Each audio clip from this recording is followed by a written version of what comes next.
আমাদের একটি নতুন রাজনৈতিক দল এজন্য প্রয়োজন কারণ বাংলাদেশকে রাষ্ট্র হিসেবে গঠনের কোনো উদ্যোগ নেওয়া হয় নাই।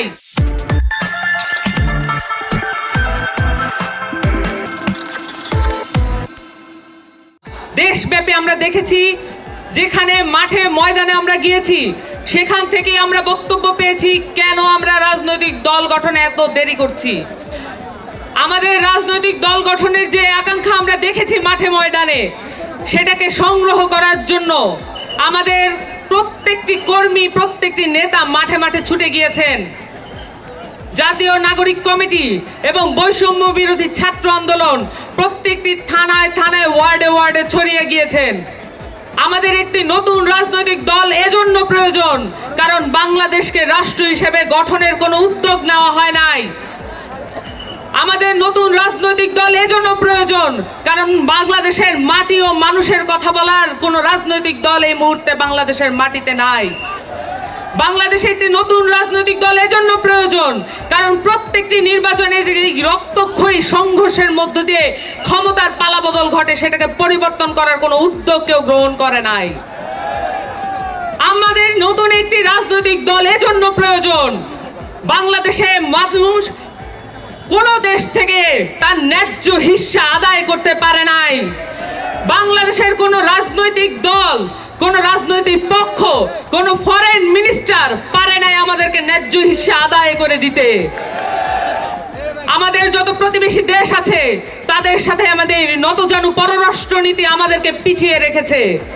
সেখান থেকে মুক্তি পাওয়ার জন্য আমাদের একটি নতুন রাজনৈতিক দল প্রয়োজন। এই কথাগুলো আমরা গত 5 মাস ধরে বাংলাদেশের মানুষের কাছ থেকে আদায় করে এনেছি।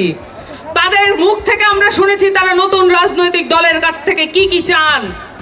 আমরা শুনেছি তারা দুর্নীতি বিরোধী একটি সমাজ চান। আমরা শুনেছি তারা চাঁদাবাজ বিরোধী একটি সমাজ চান। আমরা দেখেছি তারা বলেছেন এদেশে কোন রাজনৈতিক পক্ষ যাতে বাংলাদেশের মানুষের মধ্যে বিভাজন তৈরি করতে না পারে এমন একটি সংস্কৃতি তৈরি করতে চান।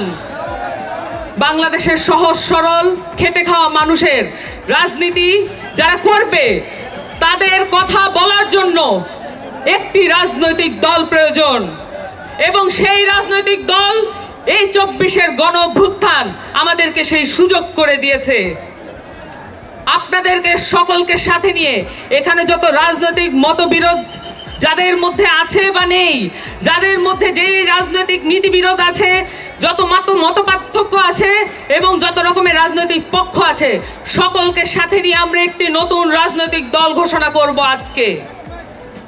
আপনাদের সকলকে সামনের দিনের লড়াই সংগ্রামে একত্রে থাকার আহ্বান জানিয়ে, আশাবাদ জানিয়ে, আকাঙ্ক্ষা জানিয়ে একটি বক্তব্য, আমার বক্তব্য শেষ করছি।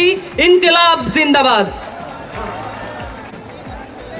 আজকে 28 ফেব্রুয়ারি 2025, এই তারিখটি বাংলাদেশের জনগণ সব সময় মনে রাখবে এই জন্য কারণ বাংলাদেশে গত 53 বছরে একটি বাইনারি পলিটিক্সের মধ্যে আমাদেরকে ঠেলে দেওয়া হয়েছিল। আমাদের মধ্যে কোনো অপশন ছিল না, হয় একটি না হলে আরেকটি। এভাবে করে আমরা আমাদের নাগরিক অধিকারের কথা ভুলতে বসেছিলাম। এখন একটি সময় এসেছে এবং সেই সময় করে দিয়েছে বৈষম্য বিরোধী ছাত্র আন্দোলনের নেতৃত্বে হওয়া সেই গণজাগরণ, সেই গণ অভ্যুত্থান। 24 জুলাইয়ের গণ অভ্যুত্থানের মধ্য দিয়ে আমরা এই বাংলাদেশের নতুন রক্তক্ষয়ী ইতিহাসের একটি সমাপ্তি ঘটানোর স্বপ্ন দেখতে পারছি।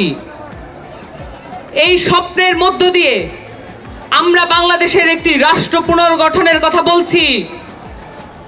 কেন আমাদের এই রাষ্ট্র পুনর্গঠন প্রয়োজন?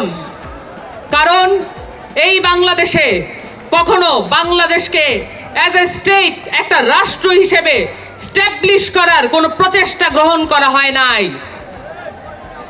এই প্রচেষ্টা গ্রহণ করার উদ্যোগ আমাদেরকেই নিতে হবে। জুলাই অভ্যুত্থানের শহীদদের যে আত্মা, তাদের ত্যাগ আমাদের উপরে এই দায় চাপিয়ে দিয়েছে। এই দায় অস্বীকার করার কোনো উপায় নাই। আমরা অভ্যুত্থানের মধ্য দিয়ে একটি রাজনৈতিক দল গঠনের যে চেষ্টা করে যাচ্ছি, যে আকাঙ্ক্ষা ধারণ করে যাচ্ছি, এই আকাঙ্ক্ষার কারণে মূলে আছে এই দেশের মাটির প্রতি আমাদের ওয়াদা, এই দেশের মানুষের প্রতি আমাদের ওয়াদা, এই দেশের মানুষের সালে সালে বছরে বছরে যে স্ট্রাগল রয়েছে, যে সংগ্রাম রয়েছে, এই সংগ্রামকে আমাদের মধ্যে ধারণ করতে হবে। আমরা আজানের জন্য খানিকক্ষণ বিরতি নিচ্ছি।